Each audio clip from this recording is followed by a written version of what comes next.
आम्हाला तर कळणार नाही. आम्हाला थोडंफार जरा मी सांगतो आम्ही कुठल्या पदावर नाहीये, आम्हाला भाषण करता येत नाही. पदाचा विषय नाही.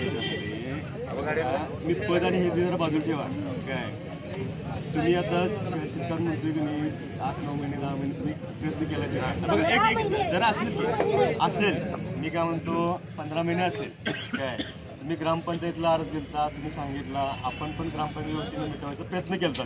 ऍक्च्युली बघा काही गोष्टी सामोपचारानं मिटतात का बघितलं जातं. ग्रामपंचायतीला मी जेवढे अर्ज केलेत त्याच्यात बद्दल त्यांना एक पण नोटीस गेली नाही. त्यांना जरा सांगतोय की वहिनी काही गोष्टी असत्या काय तर इथनं पुढे जर मार्क काढायचा आपण जर प्रयत्न केला तरी पुढे जाणार आहे. सांगताय काय असेल ना मी 4-5 नोटीस तुम्हाला अर्ज केल्या पण त्याचा काहीच तुम्ही वापर केलेला नाही. काय झालंय सांगताय का त्याच्यामध्ये की नाही या प्रकरणामध्ये समज गैरसमज नाही. सांगतोय काय अध्यक्ष ते असल्यामुळे तुम्ही आक्षेप घेऊ शकत नाही त्यांच्यावरती. कायदा ह्यो समान आणि सगळ्यांच्यासाठी. मग कायदा अध्यक्षाला वेगळा आणि नागरिकांना वेगळा असतो. तुमच्याकडून निर्णय झालेला नाही. काय अधिकार आहेत की नाही ग्रामपंचायतीला सांगा. काल कुठला अधिकार मला सांगे काल लगेच निर्णय काढला 10 नोटीस काढला. एक मिनिट सांगतो का काहीतरी बघ समिट व्हायचा प्रयत्न केला 428 दिवस झालाच नाही. एवढा दिवस का झाला नाही.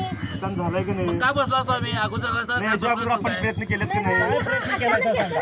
काय प्रयत्न केलायचा. एखादी त्याला नोटीस दिलायचा एक देखील नोटीस काढला नाही त्याला. आम्हाला सांगितलं.